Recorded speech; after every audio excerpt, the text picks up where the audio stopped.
Salam semuanya, keluarga besar BMC New York. Luar biasa, kita ketemu kembali. Dahsyat. Firman Tuhan hari ini sesuai dengan tema gereja kita, yaitu look ahead atau lihat ke depan. Kita baca dulu di dalam Yesaya 43 ayat 18 sampai 19. Firman Tuhan berkata begini. Firman-Nya, janganlah ingat-ingat hal-hal yang dahulu, dan janganlah perhatikan hal-hal yang dari zaman purbakala. Lihat, aku hendak membuat sesuatu yang baru yang sekarang sudah tumbuh. Belumkah kamu dapat mengetahuinya? Ya, aku hendak membuat jalan di padang gurun dan sungai-sungai di padang belantara. Luar biasa. Tema gereja kita pada bulan ini adalah lihat ke depan. Kalau tema tahunan, tema tahun 2025, siap menghadapi masa depan. Jadi mata kita itu selalu mata yang ke depan, ke arah yang ke depan, ke arah masa depan. Dan saya senang sekali ya, firman ini dikatakan begini, jangan ingat-ingat yang hal-hal yang dahulu. Dan jangan memperhatikan hal-hal yang dari zaman purbakala. Lihat, aku akan membuat sesuatu yang baru yang sekarang sudah tumbuh. Belumkah kamu mengetahuinya? Aku hendak membuat jalan di padang gurun dan sungai-sungai di padang belantara. Saudara, firman Tuhan, kalau kita tahu di dalam kitab Ayub, nggak ada di PowerPoint, Ayub 42 ayat 2 dikatakan Tuhan sanggup melakukan segala sesuatu dan tidak ada rencananya yang gagal.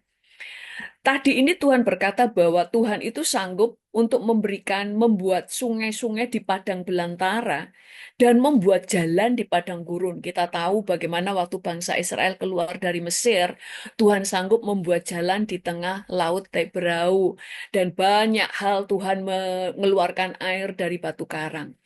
Dan mujizat-mujizat itu sampai hari ini harus terjadi dan memang itu akan terjadi dan selalu terjadi dalam kehidupan kita.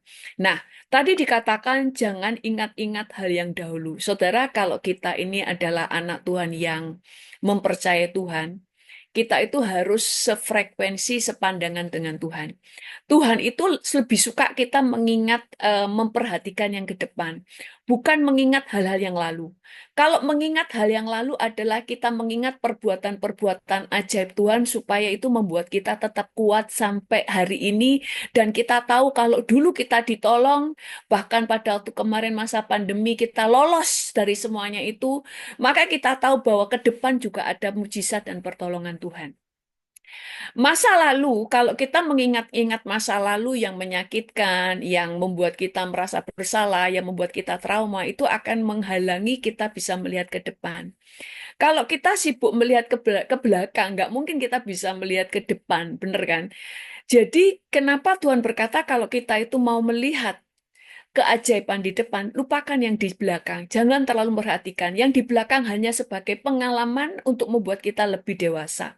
Karena kita tahu kita mengingat masa yang lalu, mungkin kita pernah dikecewakan, mungkin kita pernah ditipu, mungkin kita pernah dikhianati, kita mungkin pernah mengalami kebangkrutan sehingga membuat kita trauma.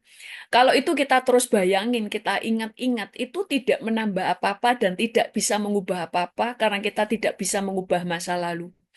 Dan yang kita bersyukur bahwa kita itu tidak sendirian di dalam kehidupan. Tadi dikatakan Tuhan itu bisa membuat sungai di padang belantara dan jalan di padang gurun. Tuhan itu mau tunjukin bahwa sekalipun padang gurun seakan-akan semuanya itu gelap, semuanya itu kering, kamu itu akan melihat jalan. Nah, saya itu diberkati ya, kapan hari saya itu bertemu dengan seorang ibu. Dia itu, saya melihat anak-anaknya itu berhasil. Berhasil di sini tuh gini, seimbang ya. Berhasilnya tuh mereka sukses di bisnis. Anak-anaknya masih muda banget sih umur ya 30-an ya, 30-an gitu ya. Mereka sukses di bisnis, mereka itu orang-orang yang cinta Tuhan, mereka itu berjalan dengan Tuhan. Aduh, mereka itu juga melayani. Terus mereka itu melayani hamba-hamba Tuhan. Mereka suka melayani hamba Tuhan karena mereka menganggap melayani hamba Tuhan itu juga melayani Tuhan. Terus saya baru mendengar kesaksian ke mereka waktu itu karena pas ulang tahun, baru saya tahu betapa mamah mereka itu sukses, mamanya seorang janda. Ternyata dia itu waktu umur 34 tahun suaminya meninggal. Jadi masih muda. Anak-anaknya masih kecil. Jadi waktu ditinggal suaminya, dia tahu dia tidak punya harapan lagi. Karena dia sendiri punya saudaranya, dia banyak, ada 13. Jadi kan kalau saudaranya sendiri aja banyak gitu kan, dia tidak bisa mengharapkan kepada orang tuanya dan sebagainya. Tapi kemudian dia memutuskan untuk mencari Tuhan. Nah, ini yang saya itu luar biasa. Dia cari Tuhan, dia memutuskan nggak minta tolong siapapun. Dia mau cari Tuhan karena dia tahu dia tidak bisa mengandalkan siapapun, termasuk nggak bisa mengandalkan dirinya. Sampai Tuhan itu menolong dia, Tuhan bukai jalan, sampai dia itu Tuhan suruh itu untuk membangun rumah dari tanah, membangun rumah satu, dijual. Kemudian dia mulai dari jual, dia mulai bangun satu lagi. Sampai akhirnya dia berkembang punya real estate sendiri dan itu berkembang saudara dan mereka akan mengembangkan di Jakarta. Dia sampai cerita saya sendiri itu bukan bukan background orang yang ngerti bangunan. Dia bukan orang yang sekolah tinggi ya, terus kemudian mengerti tentang bisnis yang seperti ini yang sama sekali itu tidak ada, tidak pernah ada di bayangannya. Tapi Tuhan suruh, sampai Tuhan suruh membuat peta di daerah-daerah mana yang nanti Tuhan itu perluas. Akhirnya dia mulai mendoakan itu. Dan di situ saya melihat saudara bahwa di dalam Tuhan mujizat itu masih ada. Mujizat yang luar biasa. Nah, kemudian kita buka ya di dalam Yesaya 55 ayat 9 berkata begini. Ini untuk kita semuanya. Yesaya 55 ayat 8 sampai 9. Sebab rancanganku itu bukanlah rancanganmu dan jalanmu bukanlah jalanku. Demikianlah firman Tuhan. Seperti tingginya langit dari bumi, demikianlah tingginya jalanku dari jalanmu dan rancanganku dari rancanganmu. Jadi jalannya Tuhan, rancangan Tuhan itu bukan rancangan kita. Seperti tingginya langit dari bumi. Jadi 180 derajat berbeda. Kita aja kalau melihat langit ya kan, kita lihat oh langit itu di situ. Waktu kita naik pesawat sudah melewati awan, masih langitnya masih tinggi. Kita lebih tinggi, oh di sana ada awan-awan putih. Setelah pesawatnya lebih tinggi, masih langitnya masih tinggi. Jadi nggak pernah bisa mencapai langit.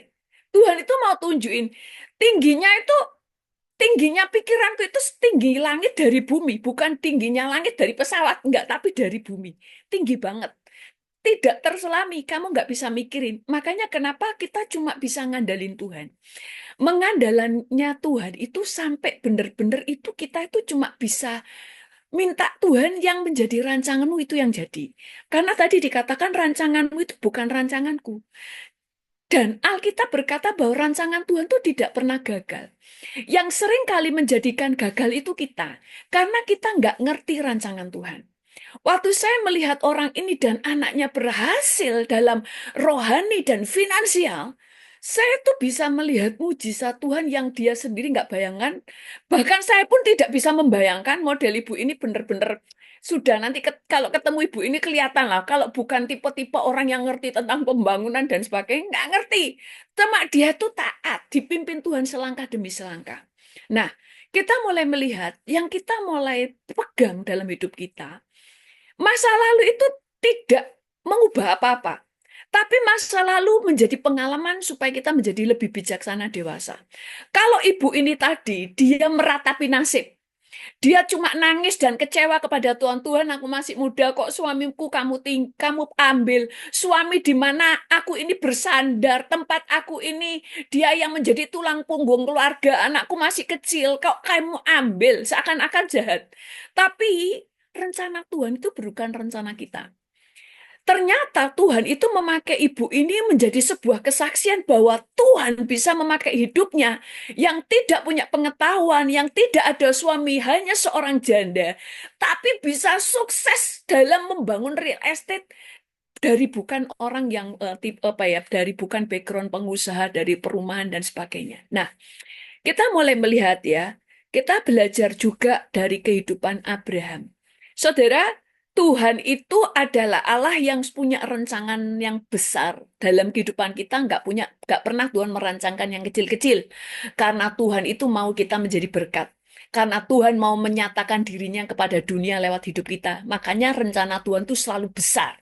Karena pandangan Tuhan itu nggak cuma kita, pandangan Tuhan itu sampai ke seluruh bumi, sampai ke ujung bumi. Karena kamu akan menjadi terang bagi bangsa-bangsa untuk memuliakan nama Tuhan. Nah, makanya kenapa pikiran kita itu harus selaras dengan Tuhan, pikiran kita besar, pikiran kita ke depan. Dunia ini akan terus goncang ya kan? Kita nggak pernah tahu. Lihat aja, itu tadi kita membicarakan di New York telur ternyata $1 satu biji. Yang dulu kita nggak bayangkan telur itu murah, sekarang $1. Makanya saya dulu waktu di Amerika ya, waktu orang bilang, oh krisis sekarang nggak Amerika lagi krisis ya nggak tahu ya. Saya waktu akhir-akhir mau pulang, terus saya bilang masa sih kita nggak krisis, kayak nggak kerasa kalau krisis kayak enggak ya yang. Terus suami saya bilang lah iya lah kamu nggak pernah bayar, kamu nggak tahu kalau harganya sekarang naik. Ya kamu nggak tahu, kamu nggak pernah bayar. Nah, tapi itu enaknya ya kalau nggak bayar kita itu jadinya nggak stres. Nah, saudara, kita mulai melihat dari kehidupan Abraham. Bangsa Israel sampai hari ini adalah bangsa nomor satu di dunia, diberkati luar biasa. Itu dimulai dari siapa? Dimulai dari Abraham. Kita belajar dari Abraham hari ini ya. Kita baca dulu di dalam Kejadian 12 ayat 1, berbicara begini. Pergilah dari negerimu dan dari sanak saudaramu dan dari rumah bapakmu ini ke negeri yang akan kutunjukkan kepadamu. Selalu kalau di Alkitab, baik itu Daud, baik itu Yusuf, baik itu Abraham, semuanya selalu bicara mereka dipanggil keluar. Kenapa dipanggil keluar? Supaya mereka itu tahu tidak ada yang mereka andalkan. Tidak ada. Mereka dikeluarkan dari keluarganya, dikeluarkan dari rumahnya. Mereka dipisahkan supaya mereka itu tahu tidak ada yang bisa diandalkan selain Tuhan. Karena pada waktu tidak ada lagi yang kita bisa andalkan, maka disitulah Tuhan itu akan membuat rencananya Tuhan itu jadi. Makanya Tuhan tuh sering membuat kita itu keluar dari comfort zone, keluar dari kehidupan yang kita nggak bisa andalkan siapapun kayak ibu ini. Tidak bisa mengandalkan siapapun, suaminya sudah nggak ada. Sehingga dia itu dibawa Tuhan supaya rencana Tuhan jadi. Nah, Abraham itu dipanggil Tuhan dan dia itu tidak tahu Tuhan mau bawa kemana, tapi dia mau taat. Tapi kita itu di dalam Tuhan, ketaatan itu tidak pernah tidak mendatangkan upah. Ketaatan itu upahnya besar ternyata saudara. Dan kita pasti tahu, tapi kita mau buka lagi supaya kita lebih ngeh lagi. Di dalam Kejadian 12 ayat 2 sampai 3 berkata begini. Kejadian 12 ayat 2 sampai 3. Firman Tuhan berkata begini. Aku akan membuat engkau menjadi bangsa yang besar dan memberkati engkau serta membuat namamu masyhur.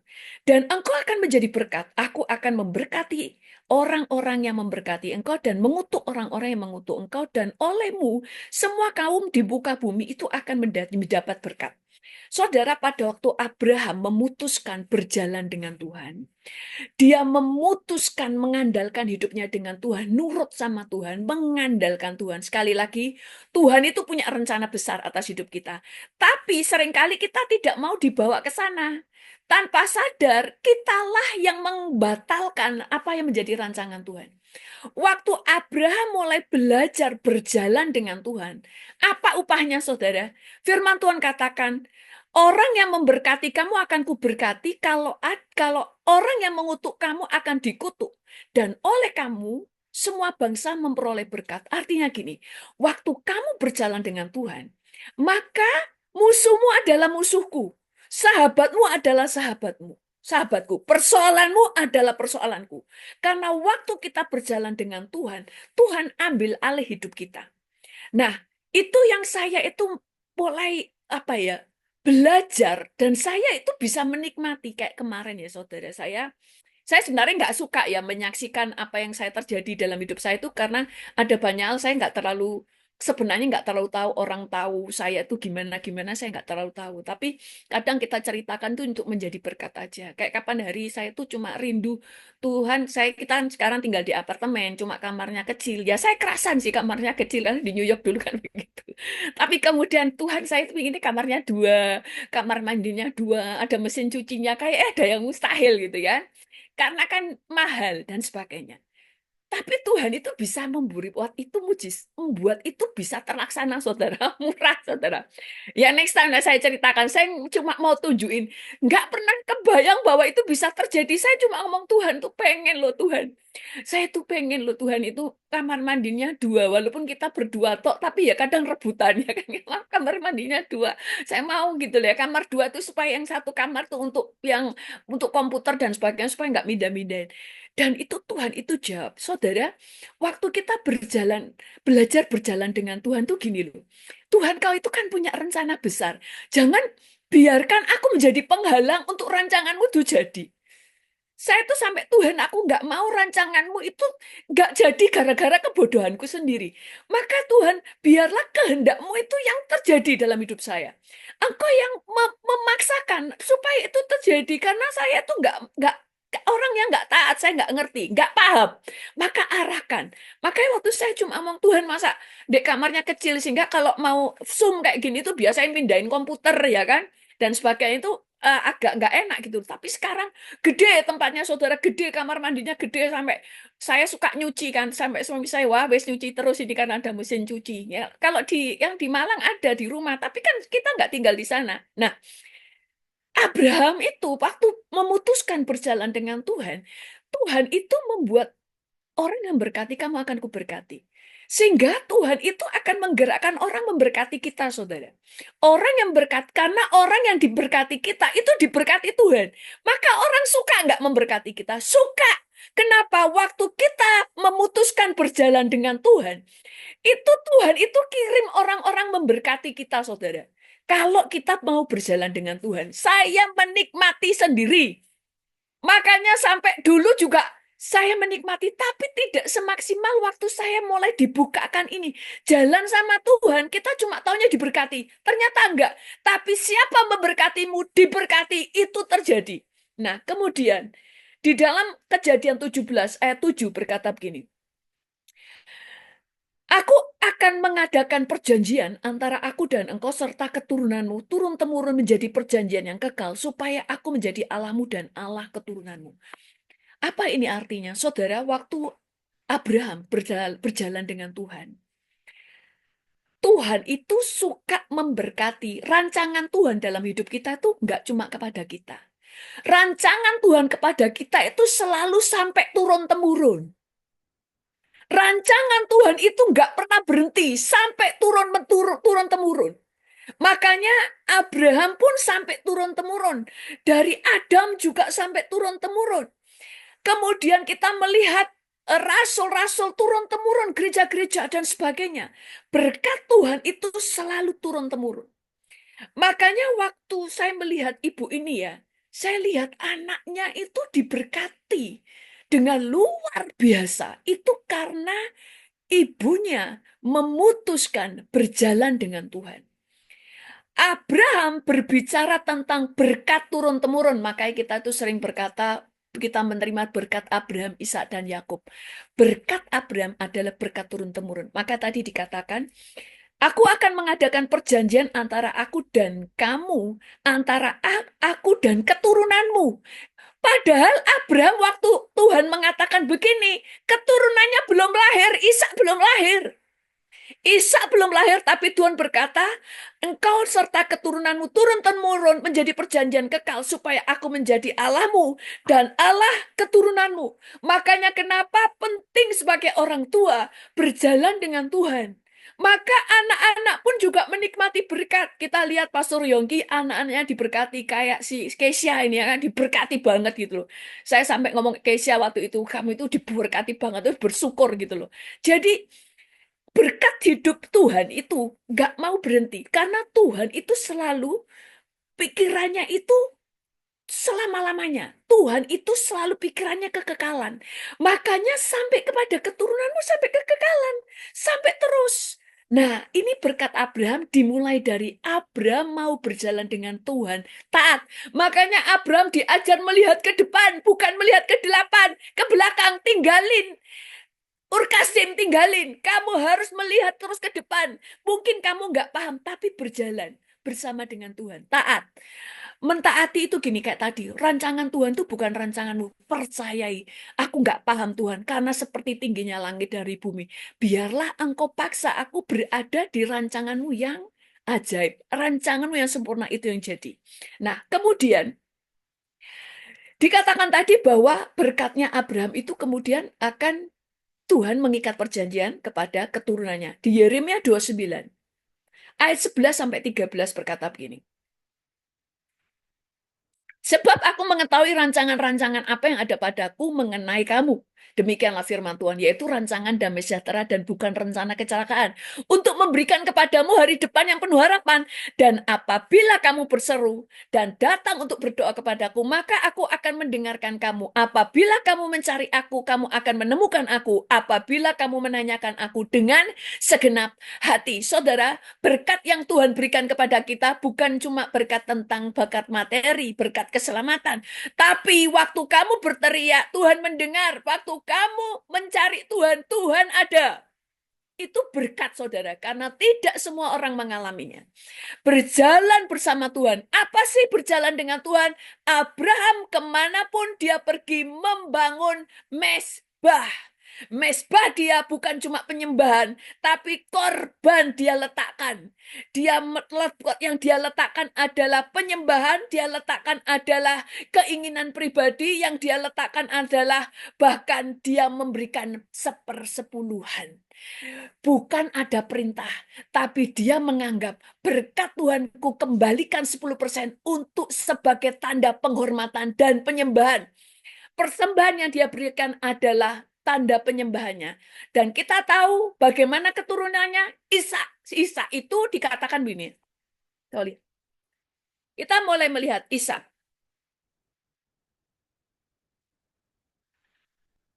Isa itu mewarisi berkat Abraham. Kita baca di dalam Kejadian 26 ayat 12 sampai 14. Kejadian 26 ayat 12 sampai 14 berkata gini. Maka menaburlah Ishak di tanah itu, dan dalam tahun itu juga ia mendapat hasil 100 kali lipat. Sebab ia diberkati Tuhan, dan orang itu menjadi kaya, bahkan kian kaya, kian lama kian kaya, sehingga ia menjadi sangat kaya. Ia mempunyai kumpulan kambing domba dan lembu sapi, serta banyak anak domba, anak buah, sehingga orang Filistin itu cemburu kepadanya. Saudara, kita mulai lihat di sini. Isa itu di tempat yang kering. Waktu itu masa kelaparan, waktu itu masa kekeringan. Tapi kenapa dia menanam dan menumbuhkan hasil bahkan 100 kali lipat? Karena dia itu mewarisi berkat Abraham. Tuhan itu Allah yang tidak pernah berhutang. Waktu kita membawa penyembahan kepada Tuhan dan hidup dalam penyembahan dan hidup bergantung kepada Tuhan, berkatmu itu bukan selesai dek kamu. Karena yang Tuhan impikan, kita itu yang penting diberkati setiap hari. Tapi impian Tuhan, kamu diberkati turun-temurun. Itu berkatnya Tuhan. Impiannya Tuhan itu besar, nggak kecil, sampai kepada keturunan. Makanya waktu Salomo belum lahir, Daud itu belum melihat Salomo, tapi Tuhan sudah menjanjikan tentang Salomo, berkat apa yang akan diterima Salomo. Karena begitu kita melekat kepada Tuhan, Tuhan itu langsung rancangannya kepada keturunan. Makanya ada berkat keturunan, selalu ada berkat keturunan di dalam Tuhan. Isa itu menabur di tanah kering, tetapi kenapa menghasilkan 100 kali lipat? Bahkan dikatakan dia punya kumpulan kambing domba. Ini masa kelaparan. Oh, dia nabur dan menuai. Itu mujizat. Loh, ada mujizat yang lain. Kambing dombanya tambah banyak, saudara.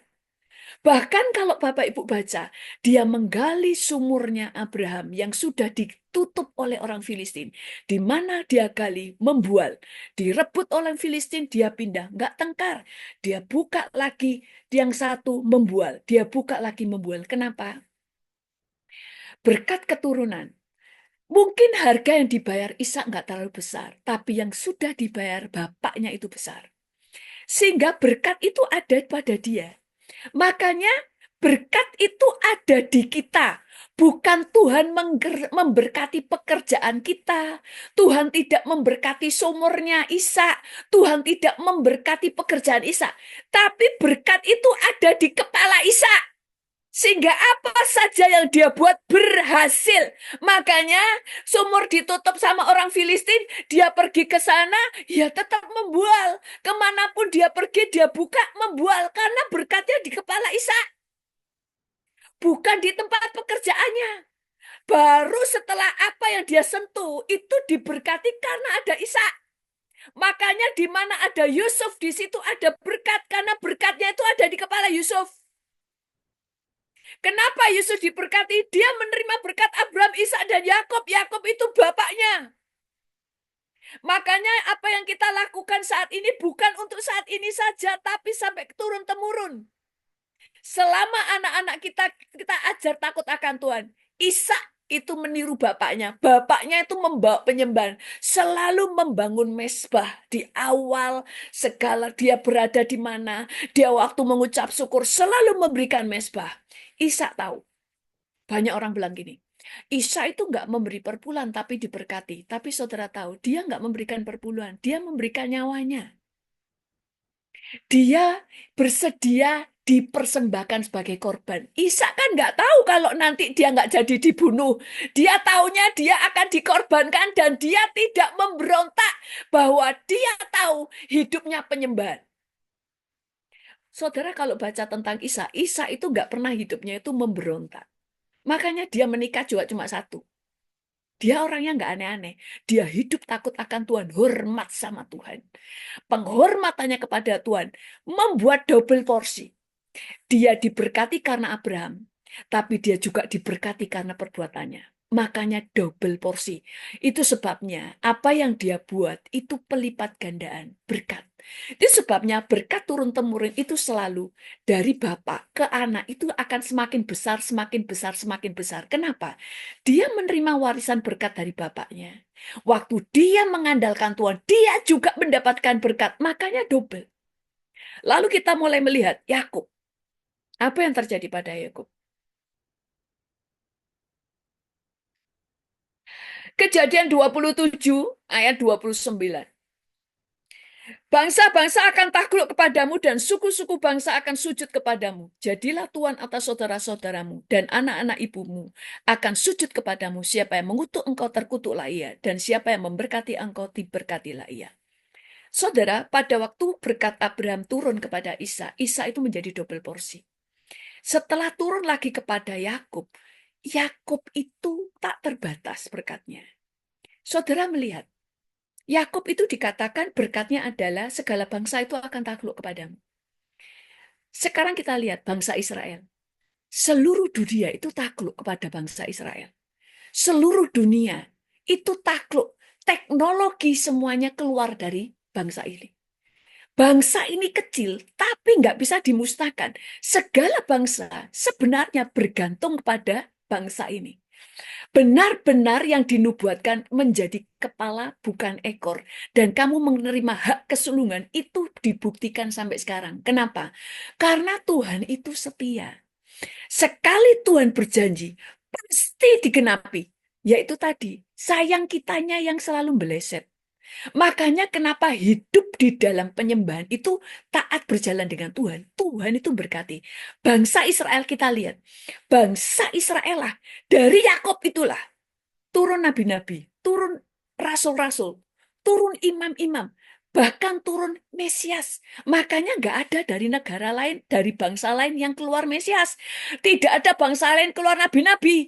Karena ini adalah berkat yang diterima oleh Yakub. Hanya karena dimulai dari Abraham yang mau berjalan dengan Tuhan. Dia memutuskan berjalan dengan Tuhan. Berkat Abraham sampai pada kita dan kita nikmati sampai hari ini. Lalu bagaimana caranya? Sekali lagi, saudara harus menghormati Tuhan dan hidup di dalam penyembahan. Makanya ya Ayub selalu berkata, engkau yang dihormati oleh Abraham dan oleh ayahku. Dan dia juga menirukan kakak ayahnya, kakeknya, dan bapaknya. Dia memberikan 10. Saya sedang tidak mengajar perpuluhan. Tapi kita belajar bagaimana mereka itu memberikan penyembahannya kepada Tuhan. Tanpa ada aturan yang nyuruh. Kayak Daud. Waktu dia mempersembahkan puji-pujian membangun Puji-pujian 24 jam dia melatih orang-orang menyanyi. Tidak ada di dalam hukum Taurat menyuruhnya, tapi dia mempersembahkan kepada Tuhan. Makanya di akhir zaman Tuhan tidak memulihkan pondok Musa, tapi pondoknya Daud. Karena pujian penyembahan. Yang keluar dari hatimu itulah penyembahan. Dan berkat kita itu bukan berkat sekarang saja, tapi sampai keturunan. Makanya kenapa keturunan orang benar itu menerima kemudahan. Karena demikianlah janji Tuhan dan memang rencana Tuhan selalu tidak mau berhenti di kamu. Kita selalu merasa ingin diberkati kita, tapi Tuhan tidak mau berhenti hanya sampai kita, tapi sampai keturun-temurun. Itu sebabnya kita belajar seperti visi yang Tuhan berikan kepada gereja kita. Lihat ke depan, pandang ke depan, jangan pernah takut dan jangan menoleh ke belakang. Karena yang di belakang nggak bisa dirubah. Yang di belakang hanya sebagai pengalaman untuk kita menjadi lebih bijaksana. Lihat ke depan dan percayai Tuhan. Berikan Tuhan kesempatan untuk menunjukkan bahwa rancangannya itu tidak akan pernah gagal. Amin. Mari kita berdoa. Kami bersyukur kepadamu Tuhan. Tuhan, di dalam bayangan kami selalu kami berpikir untuk bisa, yang penting bisa makan setiap hari. Tetapi pikiranmu selalu besar. Pikiranmu selalu ingin turun-temurun. Menjadi bangsa yang semakin besar. Berkat yang semakin besar. Karena engkau ingin menjadikan kami berkat. Bukan hanya untuk satu keluarga, dua keluarga, tapi seluruh menjadi berkat bangsa-bangsa. Kalau engkau menepati janjimu kepada Abraham sampai hari ini kami melihat bangsa Israel diberkati. Menjadi kepala bukan ekor. Menaklukkan bangsa-bangsa. Engkau menggenapinya. Kami percaya demikian juga dengan hidup kami. Ajar kami untuk menghormatimu. Ajar kami berjalan dengan engkau. Ajar kami Tuhan Yesus untuk mengutamakan engkau dan taat kepadamu. Karena kami tahu engkau memegang hidup kami. Dan rancanganmu yang sempurna yang tidak pernah kami dapat selami, biarlah itu yang terjadi dalam hidup kami. Genap semuanya dalam nama Tuhan Yesus. Haleluya. Amin.